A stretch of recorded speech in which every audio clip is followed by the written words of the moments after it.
Hello friend, welcome to my channel. दोस्तों, आज मैं जो एक्ट लेकर आया हूँ वो है अनैतिक व्यापार निवारण अधिनियम 1956, जो कि पिछली बार जो एग्ज़ाम हुई थी एडीपीओ की सबसे अधिक क्वेश्चन देखे गए थे। दोस्तों, इस एक्ट से 14 क्वेश्चन 2016 एडीपीओ में पूछे गए थे। लेकिन इस बार सिलेबस चेंज है और काफ़ी कुछ चेंज है। लेकिन ये एडीपीओ का पिछली बार का सबसे मोस्ट मेरे हिसाब से सबसे छोटा एक्ट होकर बहुत ज़्यादा अधिक क्वेश्चन इसमें एक्ट में हमें देखने गए। तो आइए इसी एक्ट को लेकर मैं दोस्तों आज आया हूँ और ये मेरा 11वां वीडियो होगा दोस्तों, 11वां एक्ट होगा। उम्मीद करता हूँ आपको मेरे 10 वीडियो अच्छे लगे होंगे। आइए ज़्यादा बातें ना करते हुए काम की बातें करें।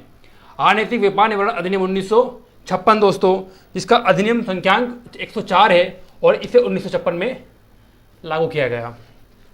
ठीक है, इससे दोस्तों अध्याय की बात करूँ तो इसमें अध्याय नहीं है, इनको बांटा गया है कुल 25 धाराओं में। कुल धाराएं इसमें 25 है और एक अनुसूची है। ठीक, कुल धाराएं इसमें 25 है और एक अनुसूची है।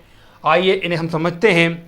और ये आइए उससे पहले हम बता दें आपको कि अनैतिक व्यापार निवारण करने के लिए 1950 की मई के 90 दिन न्यूयॉर्क में हस्ताक्षरित अंतर्राष्ट्रीय कन्वेंशन के अनुसार में उपबंध करने हेतु ये अधिनियम दोस्तों लाया गया। ये न्यूयॉर्क सम्मेलन हुआ था 1950 का, ये ध्यान रखना। तारीख 9 मई के 90वें दिन, ये महत्वपूर्ण तारीख है। और इसे हम बात करें तो अनुच्छेद भारतीय संविधान के अनुच्छेद 23 के अनुपालन में यह अधिनियम लाया गया। ठीक है, भारतीय संविधान के अनुच्छेद 23 के अनुपालन में यह अधिनियम, यह एक्ट लाया गया हमारा। आइए अब बात करते हैं हम दोस्तों, इसे लागू किया गया कब? तो 30 दिसंबर 1956 को इसे लागू किया गया। 30 दिसंबर 1956 से इसे लागू किया गया। धारा 1 जो बात करती संक्षिप्त नाम, विस्तार और प्रारंभ। दोस्तों, इस एक्ट का संक्षिप्त नाम अनैतिक व्यापार निवारण अधिनियम 1956 कहा जाएगा और इसका विस्तार संपूर्ण भारत पर है।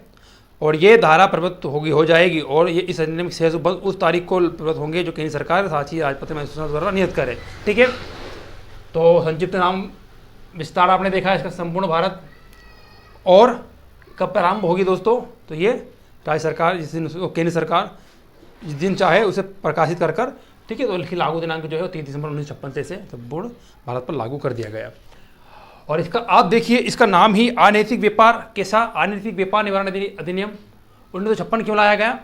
तो आप उसका उद्देश्य दोस्तों समझ गए होंगे कि नैतिकता के खिलाफ जो कार्य होते हैं वो अनैतिक व्यापार, यहाँ पर ऐसे कार्य नहीं कर सकते जो नैतिकता के खिलाफ हैं।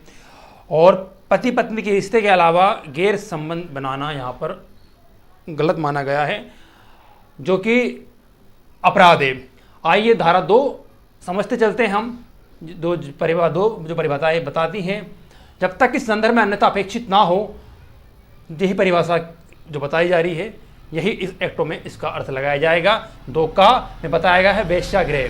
तो दोस्तों, वेश्यागृह के अंतर्गत क्या क्या आता है? तो वेश्यागृह के अंतर्गत घर, कमरा या सवारी या स्थान, अथवा किसी घर, कमरे, सवारी या स्थान का कोई प्रभाग अभिप्रेत है जिसका प्रयोग अन्य व्यक्ति के अभिलाप के लिए अथवा दो या अधिक वेश्याओं के पारस्परिक अभिलाप के लिए या लैंगिक शोषण का या दुरुपयोग करने के लिए किया जाता है, ऐसा स्थान वेश्यागृह कहलाता है।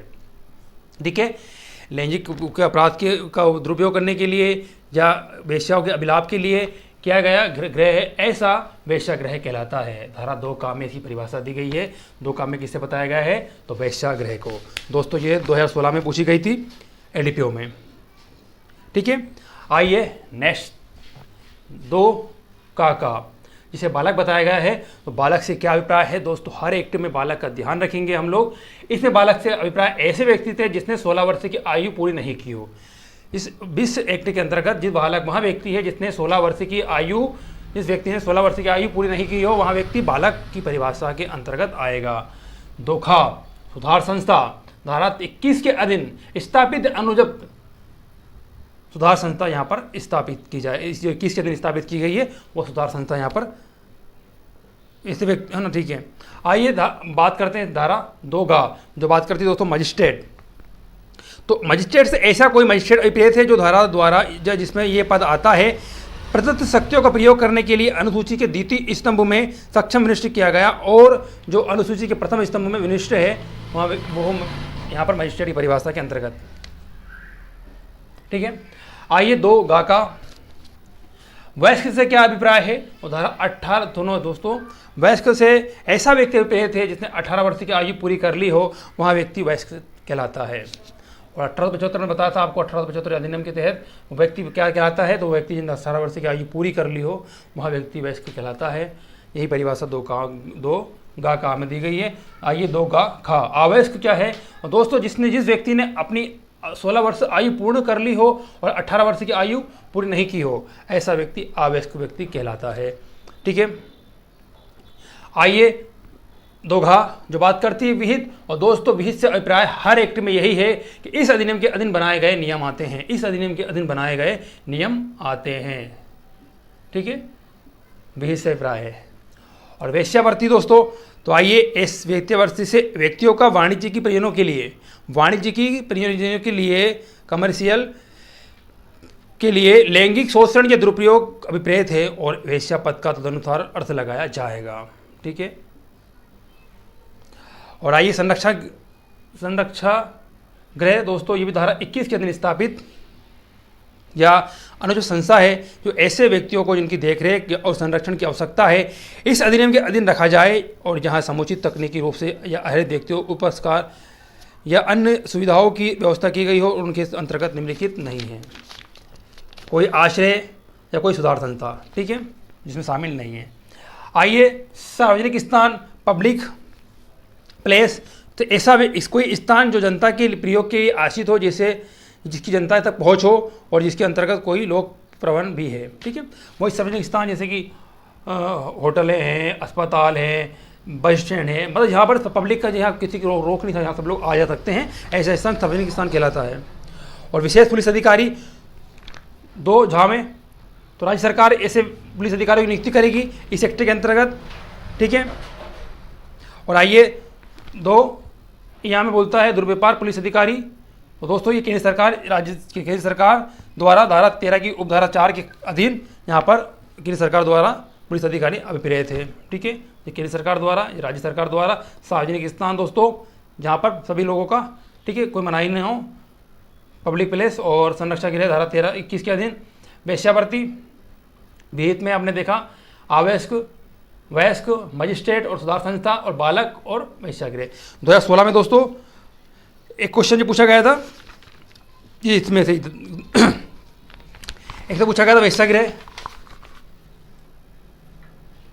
उसके बाद पूछा गया था बालक। ठीक है, इसी परिभाषा में हमसे 2 क्वेश्चन पिछली बार 2016 में पूछे गए थे और एक और बस आई। ठीक है, और दोस्तों उम्मीद करता हूँ आपको ये परिभाषा समझ में आई होगी। आइए नेक्स्ट पेज पर चलते हैं, अगली धारा 3 देखेंगे।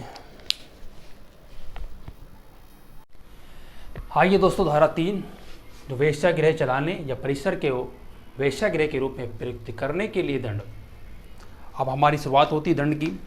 यदि कोई व्यक्ति ऐसे कार्य करता है दोस्तों, वेश्यागृह, कोई व्यक्ति जो कोई वेश्यागृह चलाता है या उसका प्रबंध करता है अथवा उसको चलाने का या उसको प्रबंध में काम करता है या सहायता करता है, तो प्रथम दोष सिद्धि पर दोस्तों उसको 1 वर्ष तक की सज़ा हो सकेगी, जो 3 वर्ष तक हो सकेगी, और 2000 रुपये तक जुर्माना उससे वसूला जाएगा।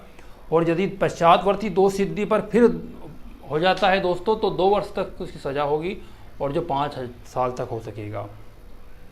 इसके अलावा दोस्तों, यदि कोई व्यक्ति किसी वेश्यागृह चलाने के लिए उसको किराए पर देता है, ठीक है, या उसको पट्टे पर देता है, ठीक है, तो ऐसा व्यक्ति जानबूझ के किसी व्यक्ति को ऐसा करने देगा तो उसको 2 वर्ष तक की सज़ा और 2000 रुपये तक का जुर्माने का और कठोर कारावास का प्रावधान किया गया है। ठीक है, तो दोस्तों हमारे धारा 3 के अधीन ये बताया गया है कि वेश्यागृह चलाने या परिसर को वेश्यागृह के रूप में प्रयुक्त करने के लिए दंड का यहाँ पर प्रावधान किया गया है। ठीक है, प्रथम दोष सिद्धि पर 1 वर्ष से 3 वर्ष तक, 1 वर्ष से कम नहीं होगी, 3 वर्ष तक हो सकेगा, 2000 रुपये जुर्माना, और पश्चातवर्ती दोष सिद्धि पर 2 वर्ष से 5 वर्ष तक। ठीक है, और इसके अलावा किराए से देना या पट्टे पर देना है दोस्तों, ऐसी स्थिति में जो है वो 2 वर्ष तक या 2000 रुपये तक का जुर्माना और जो भी कठोर कारावास हो वो दंडनीय होगा। आइए वेश्यावृत्ति के उपार्जनों पर जीवन निर्वाह करने के लिए दंड। दोस्तों ये भी धारा महत्वपूर्ण धारा है। धारा 3 भी हमारी महत्वपूर्ण धारा थी, 2016 में पूछी गई थी, और धारा 4 भी हमारी महत्वपूर्ण धारा दोस्तों, ये भी 2016 में पूछी गई थी। ठीक है, जो बात करती है जीवन निर्वाह के बारे में। दोस्तों 18 वर्ष की आयु से अधिक कोई व्यक्ति जानबूझकर किसी अन्य व्यक्ति को वर्ती के उपार्जनों पर यह पूर्णतः भागता जीवन निर्वाह करेगा। ठीक है, जीवन निर्वाह करेगा, जीवन भैया इस वेश्यावृत्ति पर। तो वहाँ कारावास से जिसकी अवधि 2 वर्ष तक की हो सकेगी और जुर्माना जो 1,000 रुपये तक हो सकेगा, दंडनीय होगा, दोनों से दंडनीय होगा दोस्तों। ठीक है, जो 2 साल तक हो सकेगी, 1,000 रुपये तक का जुर्माना, दोनों से दंडनीय होगा यदि वो व्यक्ति जीवन निर्वाह के लिए ऐसा कार्य करता है। ठीक है, और यदि वो व्यक्ति जिसके साथ वेश्यावृत्ति की जा रही है, यदि वो व्यक्ति अवयस्क है या बालक है, बालक की परिभाषा बताई थी, यदि वो वयस्क है, अवयस्क है या बालक है, और दोस्तों जो उसकी सज़ा है वो 7 साल से कम नहीं होगी और जो 10 साल या आजीवन कारावास तक हो सकेगी, दंडनीय होगा। ठीक है, इस बात का ध्यान रखें। ये पूछी गई थी कि जीवन निर्वाह के संबंध में किस धारा में प्रावधान किया गया है, तो धारा 4 में प्रावधान किया गया है, धारा 16 में पूछी जा चुकी है। आइए धारा 5 जो बात करती है व्यक्तियों को वेश्यावृत्ति उपात करने या उत्प्रेरित करने या ले जाने के लिए दंड। ठीक है, ये धारा भी हमारी 2016 में पूछी गई थी। 2016 में 14 क्वेश्चन पूछे गए थे। कोई व्यक्ति किसी व्यक्ति को चाहे उसकी सम्मति से या उसके बिना वेश्यावृत्ति प्रयोजन के लिए उपात्त करेगा या उपाप्त करने का प्रयत्न करेगा या किसी स्थान से ले जाने के लिए आशय से उत्प्रेरित करेगा, वेश्यावृत्ति के प्रयोजनों के लिए किसी वेश्यागृह या अंतवासी हो जाए या उसमें प्रायः जाता रहे या उसको एक स्थान दूसरे स्थान तक ले जाएगा या ले जाने का प्रयत्न करेगा। और दोस्तों वहाँ प्रथम दोष सिद्धि पर 3 वर्ष से निम्न और 7 वर्ष तक की अनाधिक अवधि के लिए कठोर कारावास से और 2,000 रुपये तक का जुर्माने से दोस्तों दंडनीय होगा। और यदि वह बालक है, ठीक है, और नहीं यदि उसकी इच्छा, मतलब उसको मजबूरी ने उसको ले जाया गया और यदि उसकी इच्छा के विरुद्ध उसको यहाँ पर ले जाया जाता है, ठीक है, तो दोस्तों इच्छा के विरुद्ध ले जाया जाता है तो जिसकी सज़ा होगी 7 वर्ष की अवधि से कम नहीं होगी और जो 14 वर्ष तक की हो सकेगी, दंडनीय या दोनों से कारावास से दंडित होगा। ठीक है, आइए उम्मीद करता हूँ आप धारा हमारी 3 और 4 और 5 तीनों समझ में आई होगी। वेश्यागृह चलाने के लिए दंड, ठीक है, जीवन निर्वाह के लिए दंड और वेश्यावृत्ति के लिए उपाक्त करने के लिए ले जाने के लिए दंड। किसी व्यक्ति को ले जाया जाता है तो 3 से 7 वर्ष और उसकी इच्छा के विरुद्ध ले जाया जाता है तो 7 से 14 वर्ष तक का कारावास और जुर्माना हो सकेगा। आइए धारा 6, ऐसी किसी व्यक्ति को ऐसे परिसर में निरुद्ध करना जिसमें वेश्यावृत्ति की जाती है। ठीक है, यहाँ पर वेश्यावृत्ति चल रही है, ऐसी जगह पर किसी व्यक्ति को निरुद्ध करना, कोई व्यक्ति को बिना उसकी सहमति के निरुद्ध करना दोस्तों, तो वहाँ दोष सिद्धि पर दोनों में किसी भांति कारावास से जिसकी अवधि 7 वर्ष से कम नहीं होगी और जो आजीवन कारावास या 10 वर्ष तक की हो सकेगी, दंडनीय होगा। ठीक है, यदि कोई व्यक्ति ऐसा कार्य करता है, परिसर में निरुद्ध रखता है वेश्यावृत्ति में दोस्तों, 7 वर्ष से कम नहीं होगी, जो 10 वर्ष तक की हो सकेगी, दंडनीय किया जाएगा। आइए धारा 7, सार्वजनिक स्थान में या उनके समीप वेश्यावृत्ति। सार्वजनिक प्लेस के स्थान पर वेश्यावृत्ति या उसके समीप किसी 200 मीटर के दायरे तक कोई व्यक्ति ऐसा कार्य करता है तो पुलिस आयुक्त द्वारा ऐसे व्यक्ति के साथ 3 मास तक का कारावास का प्रावधान किया गया है इस धारा के अधीन। ठीक है, और धारा 7 बात करती है सार्वजनिक स्थान में या उनके समीप वेश्यावृत्ति। सार्वजनिक स्थान जैसे हमारा धार्मिक स्थान, पूजा का स्थान, शैक्षणिक स्थान, छात्रावास, अस्पताल, परिचर्या गृह, ऐसे स्थान या इनसे 200 मीटर की दूरी पर, ठीक है, और 3 मास तक की अवधि से दंडनीय होगा।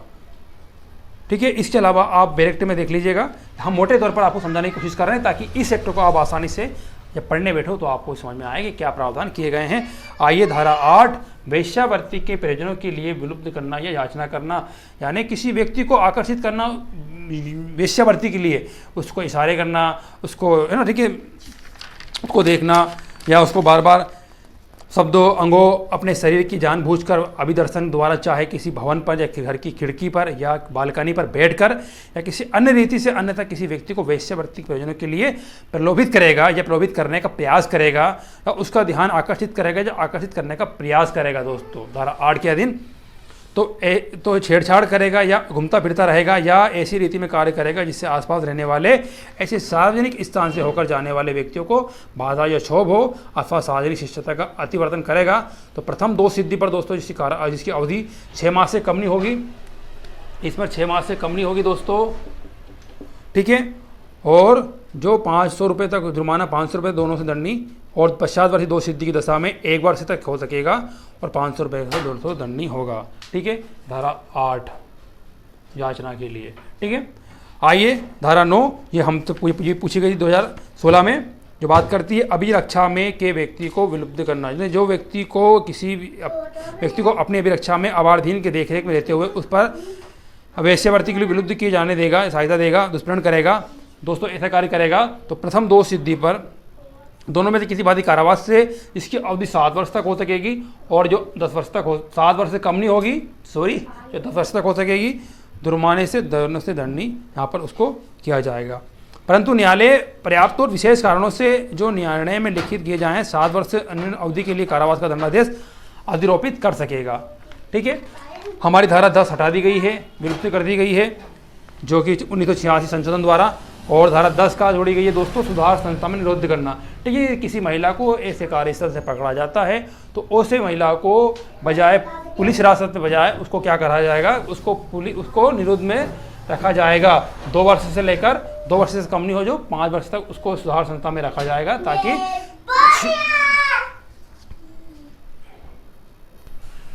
ठीक है दोस्तों, तो सुधार संस्था में ऐसे महिलाओं को रखा जाना, ठीक है, जिससे उनकी सुधार किया जा सके, उनकी स्वास्थ्य या मानसिक दशा पर जो प्रभाव पड़ा है यहाँ पर उसको रखकर सुधार किया जा सके, ताकि ना बजाय हिरासत के। ठीक है, धारा 10 ये बात करती 10 का आईएमपी धारा ध्यान रखना। और आइए धारा 11 जो बात करती है तत्पूर्व सिद्धदोष अपराधियों के पते की अधिसूचना। दोस्तों ये धारा में कुछ आईपीसी के प्रावधान किए गए हैं, इसमें कुछ आईपीसी की धारा बताई गई है जो देश के अंदर इससे दंडित होता है या देश के बाहर जो दंडित होता है। दोस्तों आप डायरेक्ट में देख लीजिएगा, 7-8 धाराएं हैं जो कि है ना, ठीक है। तो कारागार की निर्मुक्ति के पश्चात 5 वर्ष की कालावधि के अंदर इस अधिनियम की धाराओं के अधीन 2 वर्ष तक या उससे अधिक की अवधि के लिए दंडनीय अपराध किसी न्यायालय द्वारा पुनः सिद्धोष किया जाता है तो न्यायालय उसे समझता है तो ऐसे व्यक्ति को विरुद्ध कारावास का दंडादेश पारित करेगा। ठीक है दोस्तों, ये आप देख लीजिएगा, कुछ धारा 363, 300 ये सारी धाराएं इसमें प्रावधान किया गया है आईपीसी की, वो देख लेंगे आप। ठीक है, इस धारा में आईपीसी की कुछ धाराएं का प्रावधान किया गया है, देख लीजिएगा, इतना महत्वपूर्ण नहीं है। और धारा 12 भी हमारी 1986 संशोधन द्वारा हटा दी गई है। और धारा 13 देखते हैं, विशेष पुलिस अधिकारी और सलाहकार निकाय। तो दोस्तों विशेष पुलिस अधिकारी और सलाहकार निकाय राज्य सरकार द्वारा इनको नामनिश्चित इनको अधिकारियों को नियुक्त किया जाएगा।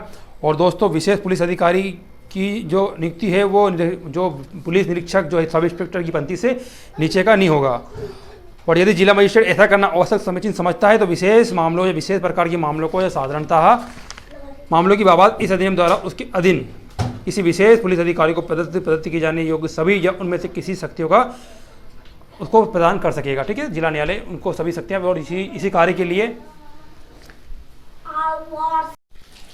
ठीक है दोस्तों, तो हमने धारा 13 देखी, पुलिस अधिकारी, विशेष पुलिस अधिकारी और सलाहकार निकाय की राज्य सरकार, ठीक है, यहाँ पर नियुक्ति कर सकती है। और आइए देखते हैं धारा 14 अपराधों का संज्ञेय होना। दोस्तों इस अधिनियम के अधीन जो हमारे अपराध हैं, जो मामले हैं, वो कैसे हैं, संज्ञेय मामले हैं। इसमें पुलिस अधिकारी बिना वारंटी के यहाँ पर गिरफ्तार कर सकता है। ठीक है, और बिना वारंटी के यहाँ तलाशी हम देखेंगे, धारा 15 हमारी बात कर रही है वारंटी के बिना तलाशी। ठीक है, तो अपराधों का संज्ञेय होना और सीआरपीसी 1973 के अर्थ यहाँ लगाया जाएगा। सीआरपीसी 1973 है ना, यहाँ पर उसका अर्थ लगाया जाएगा। ठीक है, और वारंटी के बिना गिरफ्तारी केवल विशेष पुलिस अधिकारी द्वारा या उसके निर्देश, मार्गदर्शन अथवा उसके पूर्व अनुमोदन के ही अधीन की जा सकेगी। ठीक है, तो अब जो मामले हैं इसमें जो विशेष न्यायालय और विशेष पुलिस अधिकारी की नियुक्ति की गई है वही यहाँ पर संज्ञेय मामले के अंतर्गत वही गिरफ्तार करेंगे, उसके अनुमोदन पर ही यहाँ पर गिरफ्तार किया जाएगा। ठीक है, धारा 14। आइए धारा 15 वारंटी के बिना तलाशी। बताया आपको ये मामले संज्ञेय होते हैं तो संज्ञेय मामलों में वारंटी के बिना भी तलाशी ली जा सकती है। यहाँ पर विशेष पुलिस अधिकारी या दुर्व्यापार पुलिस अधिकारी, इसकी राज्य सरकार ने नियुक्ति करी विशेष पुलिस अधिकारी और केंद्र सरकार इसकी नियुक्ति करती है दुर्व्यापार अधिकारी। दोनों को की संदेह है कि किसी जगह पर वेश्यागृह से संबंधित कोई मामला या कोई सूचना मिलती है और विश्वास है तो दोस्तों वहाँ वह बिना वारंटी के तलाशी ले सकते हैं। ठीक है, और इसी धारा को आप इतना याद रखिए कि तलाशी के बारे में धारा 15 में प्रावधान किया गया है। यहाँ पर विशेष पुलिस अधिकारी या दुर्व्यापार पुलिस अधिकारी को किसी सूचना या संदेह या विश्वास करने का कारण है तो वह तलाशी ले सकते हैं। ठीक है, आइए, व्यक्तियों का छुड़ाना, धारा 16 बात करती है व्यक्तियों का, शायद दिख नहीं रहा है आपको, तो सुनिए, व्यक्तियों का छुड़ाना धारा 16 बात करती है। या मजिस्ट्रेट को प्रतीत होता है तो वहाँ वेश्यागृह से किसी भी व्यक्ति को वहाँ से छुड़ाने का आदेश दे सकता है और मजिस्ट्रेट कह सकता है कि आपको मेरे समक्ष उपस्थित पेश करें। ठीक है, तो छुड़ाने की शक्ति धारा 16। धारा 17 देखिए दोस्तों, बहुत महत्वपूर्ण धारा है, ये भी 2016 में पूछी गई थी हमसे, 2016 एडीपी में पूछी गई, 2016 में ये, और 2016 में ये पूछी गई थी 18 भी। ठीक है, तो आइए देखते हैं धारा 16 के अधीन छुड़ाए गए व्यक्तियों को माता पिता या संरक्षण के अधीन रखने के पूर्व पालन की जाने की वाली शर्तें। ठीक है, तो यहाँ शर्तें की बात की गई है। ये धारा इसी पूछी गई थी, धारा पूछी गई थी। आइए धारा 18 देखते हैं दोस्तों, हमारी जो बात करती है वेश्यागृह को बंद करना, वेश्यागृह को बंद करना और परिसरों से अपराधियों की बेदखली करना। ठीक है, तो यहाँ मजिस्ट्रेट पुलिस की अन्यथा इत्तला मिलने पर धारा 7 उपधारा 1 की विनिश्चित किसी बात के होते हुए सार्वजनिक स्थान से 200 मीटर दूरी के अंदर किसी घर या कमरे में उसको वहाँ पर बंद कर सकती है दोस्तों। और बंद करने के बाद जो अपराधी हैं उनको वहाँ से बेदखल किया जाएगा, धारा 18 में बताया गया है। ठीक है, ये धारा 16 में पूछी गई थी। वेश्यागृह को बंद करना और अपराधी को बेदखली का प्रावधान धारा किसमें किया गया है, तो 18 में किया गया है। ठीक है, आइए धारा 19 संरक्षा गृह में रखे जाने या न्यायालय द्वारा देखरेख और संरक्षण प्रदान करने के लिए आवेदन। ये इतनी आईएमपी नहीं थी, इतना याद रख लें, धारा याद रख लेंगे आप। आवेदन के बारे में प्रावधान किया गया धारा 19 में। धारा 20 वेश्या का किसी स्थान से हटाया जाना। ठीक है, वेश्या का किसी स्थान से हटाया जाना।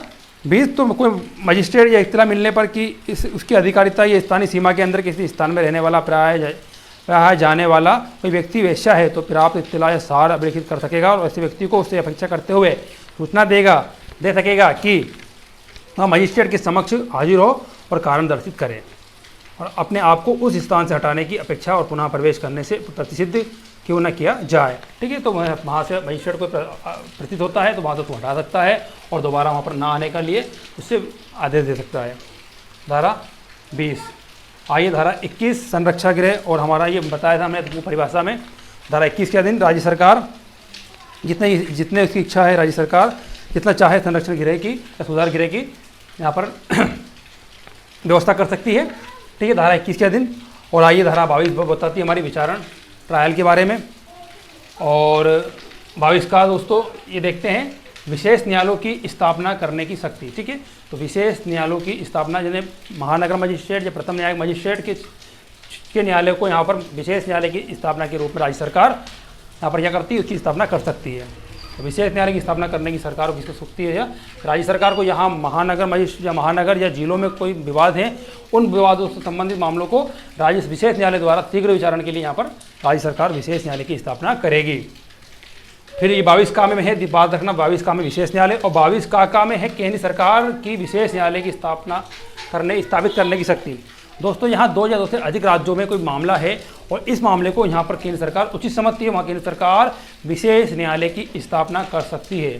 ठीक है, यहाँ 2 या 2 से अधिक राज्यों में मामला है तो वहाँ मामले को शीघ्र निपटाने के लिए राज्य सरकार, यहाँ केंद्र सरकार 22 का में केंद्र सरकार, ठीक है, महानगर मजिस्ट्रेट या प्रथम नगर न्यायिक मजिस्ट्रेट के न्यायालयों को विशेष न्यायालय के रूप में स्थापित कर सकती है और मामले को यहाँ पर विशेष न्यायालय द्वारा देखा जाएगा। ठीक है, आइए 22 का मामलों का संक्षिप्त विचारण करने की न्यायालय की शक्ति। ठीक है, ट्रायल। और दोस्तों ये संक्षिप्त विचारण के बारे में पूछा गया, ये धारा 22 का पूछी गई है कि संक्षिप्त विचारण की धारा किस धारा में प्रावधान किया गया है, 22 का आईएमपी धारा दोस्तों जो 2016 में पूछी गई थी। ठीक है, उसके बाद नियम बनाने की शक्ति धारा 23 में, और राज्य सरकार, ठीक है, जहाँ पर नियम बना सकती है, नियम बनाने के लिए जो प्रावधान उनको उचित लगे वहाँ पर राज्य सरकार कर सकती है और करने के बाद यथाशीघ्र वो विधानमंडल के समक्ष रखेगी और विधानमंडल से पास होने के बाद वो नियम हमको एक्ट के माध्यम से, संशोधन के माध्यम से दिखते हैं। ठीक है, आइए धारा 4 धारा 24 अल्पीकारक ना होना। ठीक है, ये अल्पीकारक ना होगा। और धारा 25 बात करती है, ये भी पूछी गई है, अल्पीकारक ना होना का प्रावधान किस धारा में किया गया है, धारा 24 में किया गया है। और अंतिम धारा हमारी है निरसन। ठीक है, इसे हटा दिया। ठीक है, तो इस तरह हमारी टोटल 25 धारा थी दोस्तों इस एक्ट में। हमने पूरी 25 धारा को समझा, महत्वपूर्ण धारा को हमने देखा और उम्मीद करते हैं शायद आपको मेरा पूरा ये एक्ट समझ में आया होगा। इसके बाद आप थोड़ा सा डायरेक्ट पर एक बार नज़र डालिए तो आपको ये पूरा एक्ट समझ में अच्छे से आएगा। ठीक है, तो दोस्तों हमारा 11 वीडियो कंप्लीट हुआ। आइए नेक्स्ट वीडियो हम अब लेके आएंगे बहुत जल्द। और यदि आपको मेरा वीडियो अच्छा लगा हो तो लाइक और चैनल को सब्सक्राइब करें यदि हम नए हैं, और ज़्यादा से ज़्यादा दोस्तों शेयर करें। Thank for watching.